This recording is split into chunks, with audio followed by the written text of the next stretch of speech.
الحمد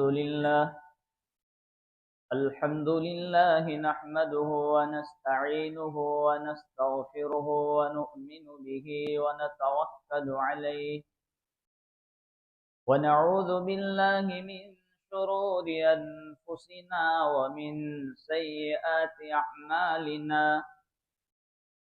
من يهده الله فلا مضل له ومن يضلله فلا هادي له ونشهد أن لا إله إلا الله وحده لا شريك له ونشهد أن سيدنا ومولانا محمدا عبده ورسوله صلى الله تعالى عليه وعلى آله وأصحابه وسلم تسليما كثيرا كثيرا وداعيا إلى الله بإذنه وسراجا منيرا أما بعد فأعوذ بالله من الشيطان الرجيم بسم الله الرحمن الرحيم لقد كان لكم في رسول الله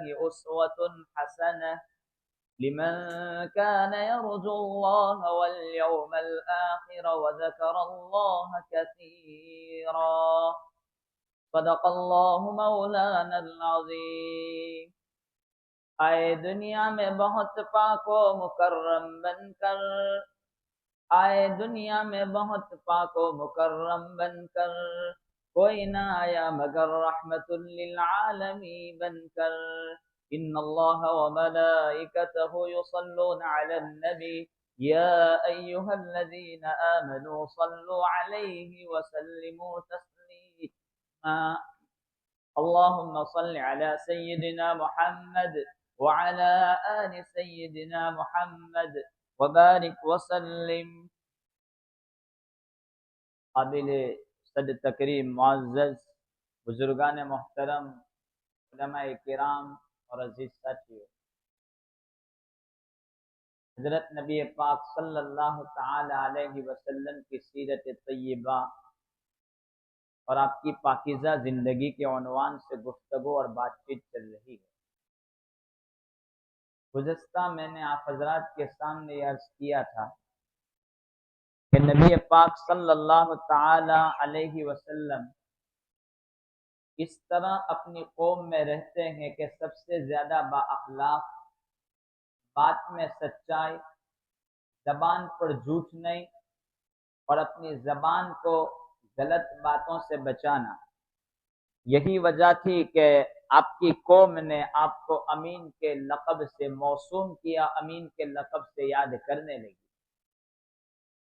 جب مکۃ المکرمہ میں ہر بچہ، ہر فرد، ہر بندہ بندی آپ کو امین کے نام سے جانتی تھی اور جانتے تھے کہ جب چرچا ہونے لگا تو اس وقت عرب کے شریف خاندانوں میں کی ایک عورت جس کو زمانے جاہلیت میں بھی طاہرہ کہا جاتا تھا، اس عورت نے نبی پاک صلی اللہ تعالی علیہ وسلم کو ایک پیغام اور ایک میسج بھیجا کہ میں اپنا مال لے کر کے دوسرے ملکوں میں تجارت کے لیے لوگوں کو بھیجتی ہوں، اگر آپ ہماری تجارت کرنا چاہے تو دوسروں سے زیادہ نفع میں آپ کو دوں گی.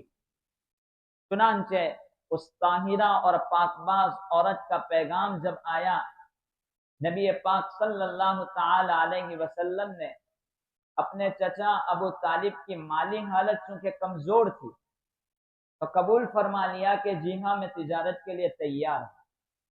چنانچہ اس عورت کا سامان لے کر کے آپ روانہ ہو رہے ہیں شام. یہ عورت حضرت خدیجہ رضی اللہ تعالی عنہا تھی. حضرت خدیجہ نے آپ کے ساتھ ایک غلام میسرہ کو بھی بھیجا. نبی پاک صلی اللہ تعالی علیہ وسلم پہلی مرتبہ تو گئے تھے 12 سال کی عمر میں شام کی طرف، لیکن بیچ راستے سے واپس آئے تھے بصرہ سے. اب دوسری مرتبہ بھی آپ بصرہ پہنچے 25 سال کی عمر میں خود پہنچے ہیں. وہ تو حضرت ابو طالب کے ساتھ گئے تھے 12 سال کی عمر میں. اب تجارت کا سامان لے کر کے خود گئے 25 سال کی عمر میں. بصرہ پہنچے تو آپ ایک درخت کے نیچے آرام کے لیے بیٹھ گئے. تو وہاں کا جو پادری تھا، اب اس کا نام نستورہ ہے. گزشتہ جو ذکر کیا تھا وہ پہلے سفر میں جو پادری ملا تھا اس کا نام تھا بحیرہ راہب. اب اس کا نام ہے نستورہ راہب، نستورہ پادری. تو اس نے جب دور سے دیکھا تو وہ بھاگتا ہوا آیا اور آ کر کے کہنے لگا حضرت عیسیٰ علیہ السلام کے بعد آج تک کوئی اس درخت کے سائے میں نہیں بیٹھا ہے. اور میسرہ جو آپ کے ساتھ غلام تھا اس کو کہا کہ آپ کی آنکھوں میں جو سرخی اور لالی ہے وہ کبھی آپ سے جدا نہیں ہو سکتی، اور یہ نبی آخر الزمان ہے. چنانچہ وہی حالات بیان کیے جو پہلے پادری نے بیان کیے تھے. اس کے بعد میسرہ کہتا ہے کہ ہم خرید و فروخت میں مبتلا ہو گئے، خریدنے اور لینے میں. اتنے میں ایک آدمی آیا جس سے کچھ جھگڑا ہو گیا. اس بندے نے کچھ جھگڑا کیا تو جھگڑا کرنے پر اس بندے نے کہا نبی پاک صلی اللہ تعالی علیہ وسلم سے کہ تم لات اور عزا کی قسم کھاؤ. لات اور عزا یہ کعبہ کے مکہ والوں کے بڑے مشہور دو بت اور دو مورتیوں کے نام تھے. حضرت نبی پاک صلی اللہ تعالی علیہ وسلم نے فرمایا میں قسم ایسی نہیں کھا سکتا، یہاں تک کہ میں مکہ میں بھی ان بتوں کے پاس سے گزرتا ہوں تو میں دیکھتا بھی نہیں ہوں ان مورتیوں کی طرف. اس بندے نے کہا واقعتاً آپ نبی آخر الزمان ہے. ہمارے علماء نے اگلی کتابوں میں جو علامتیں ذکر کی ہیں وہ آپ کے چہرے سے نظر آ رہی ہے اور آپ نبی آخر الزمان. چنانچہ میسرہ کہتا ہے کہ جب نبی پاک صلی اللہ علیہ وسلم وہاں اگر سایہ نہیں ہوتا، دھوپ ہوتی تو ایسے وقت میں دو فرشتے آپ پر آ کر کے سایہ کر دیتے. حضرت خدیجہ جب آپ شام سے واقعہ طویل ہے میں مختصر ذکر کر دوں، جب واپس آئے ہیں تو حضرت خدیجہ نے اپنے گھر کے اوپری کمرے سے حضرت نبی پاک صلی اللہ علیہ وسلم کو دیکھا. آپ کی 25 سال کی عمر ہے. دور سے دیکھا تو کہا کہ ہمارے جس کو تجارت کے لیے میں جس امین کو بھیجا تھا وہ آ رہا، اپنی سہیلیوں کو دکھلا رہی ہے حضرت خدیجہ کہ دیکھو کہ فرشتے آپ پر سایہ کیے ہوئے. چنانچہ آپ آئے. میسرہ نے پورے حالات سفر کے بیان کیے تو ورقہ ابن نوفل یہ چچازاد بھائی تھا حضرت خدیجہ کا، اگلی کتابوں کا علم رکھنے والا تھا. ان کی آنکھیں بھی جا چکی تھی، نابینا ہو چکے تھے. جب بات بیان کی کہا کہ اگر یہ باتیں ہیں تو یہ نبی آخر الزمان ہے. جب یہ لالچ آئی حضرت خدیجہ کے دل میں کہ یہ نبی ہے تو حضرت خدیجہ نے اب مناسب سمجھ کر کے نکاح کا پیغام بھیجا کہ بہت بہتر بندہ ہے، چلو نکاح کا پیغام بھیج دیتے. سب سے رئیس عورت، مالدار عورت، وہ اپنے لیے رشتہ ڈھونڈتی ہے تو وہ رشتہ ڈھونڈتی ہے جو پاک. آج کل ہم رشتہ وہ ڈھونڈتے ہیں جہاں مال زیادہ ہو، خوبصورتی زیادہ. چنانچہ ابو طالب سے مشورے کے بعد نبی کریم صلی اللہ تعالی علیہ وسلم نے رشتے کو منظور کیا. حضرت خدیجہ کے 2 شوہروں کا انتقال ہو چکا تھا. اب تیسرے شوہر نبی آ رہے ہیں نکاح میں تو تیسرے 20 اونٹ مہر کے طور پر حضرت نبی پاک صلی اللہ علیہ وسلم نے حضرت خدیجہ کو دیے اور حضرت خدیجہ کے ساتھ نکاح. مختصر یہ کہ اب نبی پاک صلی اللہ تعالی علیہ وسلم اپنی زندگی میں امانت دار اور صدیق کے لقب سے پہچانے جانے لگے. حضرت عائشہ کی ایک روایت ہے کہ حضرت نبی پاک صلی اللہ علیہ وسلم ایسی تنہائی میں عبادت شروع کر دی اور پہاڑ پر جا کر کے عبادت کیا کرتے تھے. غار حرا میں جہاں پر آپ کو نبوت سے سرفراز کیا گیا، وہاں جاتے تھے، تنہائی میں عبادت کرتے تھے. اس وقت کیسی عبادت کرتے تھے اس بارے میں روایت میں کوئی تذکرہ نہیں ہے. کھانا بنا دیتی تھی چند دنوں کا، وہ توسا لے کر کے حضرت وہاں جاتے تھے، عبادت میں مشغول رہتے تھے، اور پھر جب کھانا ختم ہو جاتا حضرت خدیجہ کے پاس آتے، پھر وہ کھانا بنا دیتی، پھر آپ وہاں لے جاتے اور وہاں عبادت میں مشغول رہتے. اچانک ایک وقت آیا کہ حضرت جبرائیل علیہ السلام تشریف لے آئے اور نبی پاک صلی اللہ علیہ وسلم نے فرشتے کی شکل دیکھی، گھبرا گئے. یہ نبوت کا وہ دور ہے جہاں پر نبوت بنی اسرائیل پر ختم ہوئی اور عرب میں نبوت داخل ہوئی۔ میں آپ کو ایک بات یہاں پر بتلاؤں، حضرت ابراہیم علیہ السلام کے دو بیٹے، حضرت اسحاق علیہ السلام اور حضرت اسماعیل علیہ السلام، یہ تاریخ اور یہ اتہاس، یہ ہسٹری ہمارے لیے جاننا بہت ضروری ہے۔ آج کے سارے مسئلے حل ہو جائیں گے اس بات سے۔ حضرت ابراہیم علیہ السلام کے دو بیٹے، حضرت اسحاق اور حضرت اسماعیل علیہ السلام۔ حضرت ابراہیم علیہ السلام نے پہلی ہجرت کی یروشلم، شام۔ شام تو اس وقت کا پرانا نام ہے، اصل میں شام ابھی 4 ملکوں میں تقسیم ہو چکا۔ شام کا ایک علاقہ جوردن، ایک علاقہ سیریا، ایک علاقہ فلسطین پیلسٹائن، اور چوتھا علاقہ جو شام کے نام سے یاد کیا جاتا ہے۔ یہ شام کے 4 علاقے اس طریقے پر تقسیم، وہ پورا ایک شام تھا۔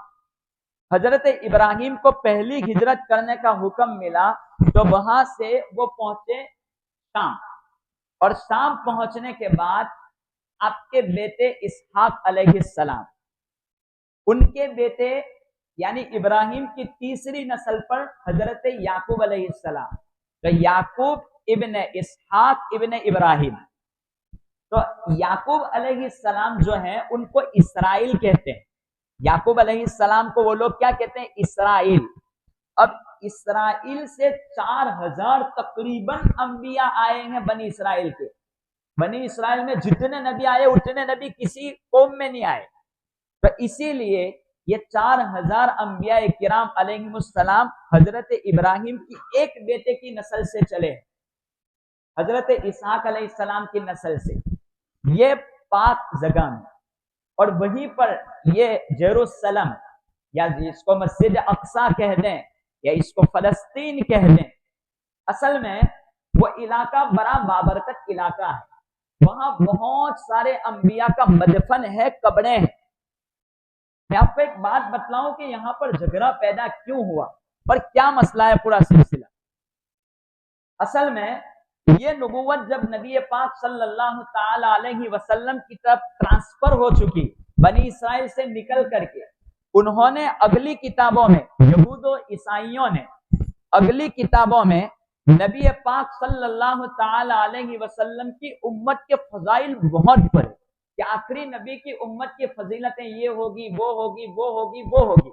تو وہ لوگ انتظار میں تھے کہ ایک نبی آئے گا، وہ نبی ایسا ہوگا۔ اچانک عرب میں اسماعیل علیہ السلام کی نسل میں ایک نبی آئے، وہ ایک نبی حضرت اسرائیل کی نسل سے نکل کر دوسری نسل میں آ چکے۔ تو یہاں پر ان لوگوں نے کہا کہ بس اب یہ تو نبوت ہمارے پاس سے چلی گئی، تو انہوں نے پھر دشمنیاں شروع کر دی کہ ہم ان کو نبی نہیں مانتے، قبول نہیں۔ یہ فلسطینی وہ علاقہ ہے جس کو حضرت داؤد علیہ السلام نے، یہ مسجد جو بنائی حضرت داؤد نے جناتوں کے ذریعے پوری مسجد کی تعمیر کروائی، اور مسجد کی تعمیر ہو رہی تھی، آپ ایک لکڑی کے سہارے کھڑے تھے،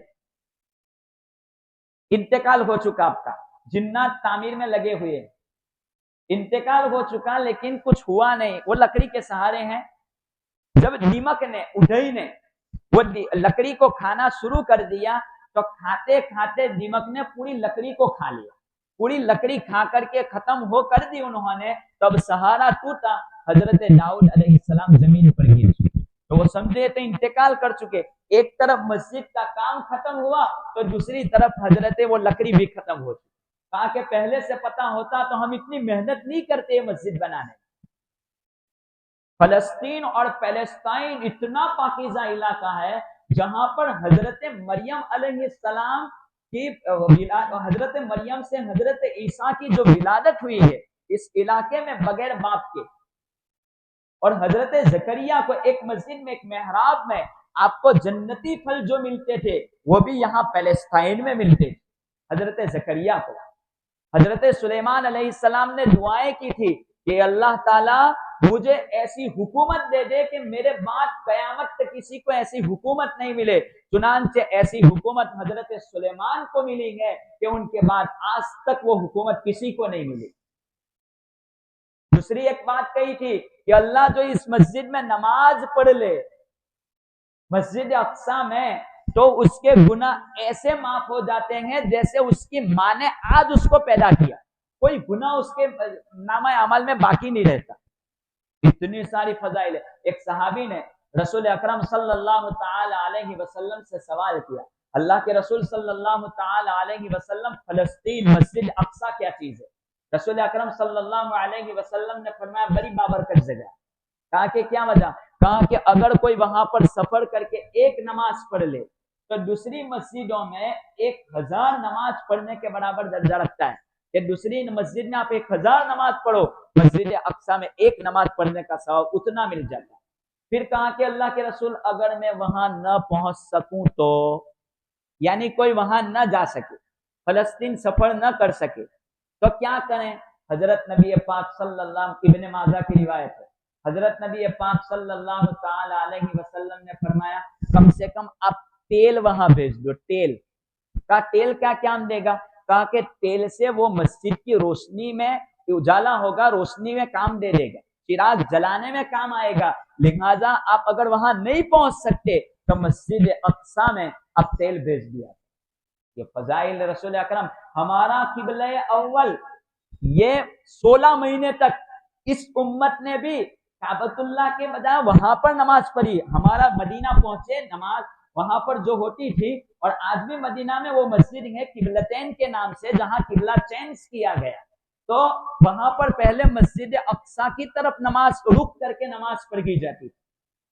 تو یہ بڑی بابرکت، بڑی پاکیزہ جگہ ہے، جہاں پر کسی قوم پر عذاب ہوا تھا تو اس علاقے کو محفوظ کر لیا تھا اللہ تبارک و تعالیٰ نے۔ تو اس بہت سارے فضائل کے ماتحت اب یہ چیزیں ہیں، تو انہوں نے یہ بات کہا کہ ہم اس مسجد پر قبضہ کرنا چاہتے ہیں۔ چنانچہ فلسطینی مسلمانوں کے قبضے میں یہ پوری مسجد اقصی اور وہ پورا علاقہ موجود تھا۔ انہوں نے اسرائیل اور اسرائیل والوں کو اس بات پر وہاں پناہ گاہ دی کہ آپ یہاں پر آئیں، لیکن انہوں نے اس کا غلط فائدہ اٹھایا اور ان کو غلام بنانے کی کوشش کی۔ اب ہمارے رونگٹے کھڑے ہو جائیں گے فلسطین اور مسجد اقصی کے اہتمام کا واقعہ سن کر کے کہ ان لوگوں نے مسجد کی حفاظت کے لیے کیا کام کیے۔ انہوں نے جب اناج کی کٹ تقسیم کرنے کے لیے وہ فلسطین کی گلیوں میں گھومے ہیں، تو ایک گھر میں وہ پہنچے، ایک گھر میں پہنچنے کے بعد انہوں نے اناج کی کیٹ رکھی کہ یہ کھانا آپ کے لیے، آپ اس کو کھائیے۔ پھر بات میں بات جب چل پڑی تو انہوں نے کہا آپ پر فقر و فاقہ کا عالم ہے، کیا وجہ؟ تو انہوں نے اس وقت کہا کہ ہم نے یہ جو میرا گھر ہے، یہ میرا گھر $100 ملین میں یہودی لوگ مانگتے ہیں۔ فقر کی زندگی ہے، غریبی کی زندگی ہے۔ $100 ملین آپ اندازہ لگاؤ کتنے پیسے ہوتے، $1000 لاکھ۔ تو کہا $100 ملین اتنے پیسے دیتے تھے، گھر دے دو۔ کہا کہ یہ گھر میں نہیں بیچ سکتا۔ تو مولانا نے پوچھا امام صاحب نے آپ نے اس گھر کو کیوں نہیں بیچا؟ کہا کہ یہ گھر میں نے اس لیے، میں غریبی کی زندگی گزار سکتے ہیں ہم لوگ، لیکن اتنا سا گھر ہم نے اس لیے نہیں بیچا کہ مسجد اقصی کی حفاظت کے لیے ایک کھوٹا سامان ہے، بہت بڑی حفاظت کا ذریعہ۔ اگر یہ گھر میں نے بیچ دیا تو مسجد اقصی کی فتح نہیں ہو سکتی۔ یہ قربانی ہم دے۔ وہاں کی جو فلسطین مسجد اقصی کی بازو میں جو دکانیں ہیں، وہ دکانوں میں کچھ نہیں بکتا ہے، معمولی وہ بہت مشکل سے معمولی سامان بیچ کر کے اپنے گھروں پر چلے جاتے ہیں۔ انہوں نے کہا کچھ بیچتے نہیں ہیں، پھر بھی یہ دکانیں لے کر کے آپ بیٹھے ہوئے ہیں۔ کہا کہ اگر یہ دکانیں ہم نے ختم کر دی تو مسجد اقصی فتح نہیں ہو سکتی۔ یہ مسجد اقصی کی حفاظت کے لیے ہم قربانیاں دے رہے ہیں۔ ہم کیا کر سکتے ہیں مسجد اقصی کے لیے؟ یہ قربانیاں، ہم دعائیں کریں اس امت کے لیے جنہوں نے مسجد اقصی کی فتح کے لیے یہ کام کیا۔ حالانکہ مسجد اقصی کا جو علاقہ ہے وہ حضرت عمر رضی اللہ تعالی عنہ کے زمانے سے اس میں یہ بہت ساری باتیں، اختلافات چلے آ رہے ہیں، وواد چلے آ رہے ہیں۔ حضرت نبی پاک صلی اللہ تعالی علیہ وسلم کو امام جو بنایا گیا انبیاء کا، وہ اسی مسجد میں بنایا گیا تھا۔ اس کے بعد حضرت عمر رضی اللہ تعالی عنہ کے زمانے میں عمرو ابن عاص اور ابو عبیدہ ابن جراح رضی اللہ تعالی عنہما، ان دونوں کے وقت میں حضرت عمر رضی اللہ تعالی عنہ کے زمانے خلافت میں یہ عیسائیوں کے قبضے میں تھی، تو عیسائیوں نے آپ کے حلیے اور آپ کی صورت کو دیکھ کر کے مسجد اقصی کو دے دیا کہ ہم لڑائی کرنا نہیں چاہتے، مسجد اقصی پھر آ چکی۔ پھر کچھ مدت کے بعد پھر مسجد اقصی عیسائیوں کے قبضے میں چلی گئی۔ سن 583 سن ہجری، اس وقت صلاح الدین ایوبی نے مسجد اقصی پر فتح حاصل کر لی۔ پھر یہ سلسلہ چلتا رہا اور اسی طریقے پر یہ مسجد اقصی پر یہ چیزیں ہیں کہ ہمارے پروج، ان لوگوں کا، ہمارے باپ دادا، کہ یہ بہت سارے نبی یہاں سے گزرے ہیں، تو ہم چاہتے ہیں کہ مسجد اقصی ہمارے قبضے میں رہیں، مسجد اقصی آپ کے قبضے میں نہ رہیں۔ لیکن اگر پوری تاریخ اور اتہاس آپ پڑھ لیں تو صرف 73 سال ایسے ملتے ہیں جہاں پر یہودی اس مسجد پر قابض رہے ہیں، ورنہ پوری زندگی وہ اس پر قابض نہیں رہے۔ تو یہ مکمل لڑائی کا یہ خلاصہ ہے، یہ جو سلسلہ چل رہا ہے، تو ایسے وقت میں اس کی حفاظت مسلمانوں کے لیے بہت لازمی فریضہ ہے۔ اس لیے ضروری ہے کہ ہم ان کے لیے دعائیں کریں، روزانہ صدقہ دیا کریں، صدقہ دیں، کوئی کامنٹ نہ کریں۔ کوئی نیوز دیکھ رہے ہیں، کوئی ویڈیو آپ نے دیکھا، تو ایسے وقت میں ہمیں کامنٹ کرنے کی کوئی ضرورت نہیں ہے، خامخواہ پریشانی میں مبتلا نہیں ہونا ہے۔ کوئی کامنٹ نہ کیا کریں، آپ اپنا کام کریں، آپ دعائیں کریں، ان کے لیے صدقات کریں۔ صدقہ یہ بہت ضروری ہے کہ صدقہ دیں، ہم کچھ نہیں کر سکتے تو کم سے کم ان کے لیے صدقہ دیں، ہم دعائیں کریں کہ اللہ تبارک و تعالی اس کو فتح عطا فرما دے۔ اور یہیں سے یہ مسجد اقصی جہاں پر حضرت عیسیٰ علیہ السلام اتریں گے، حضرت عیسیٰ جب امتی بن کر کے آئیں گے، اسی مسجد اقصی سے ہی آپ کو آسمان پر اٹھایا گیا تھا۔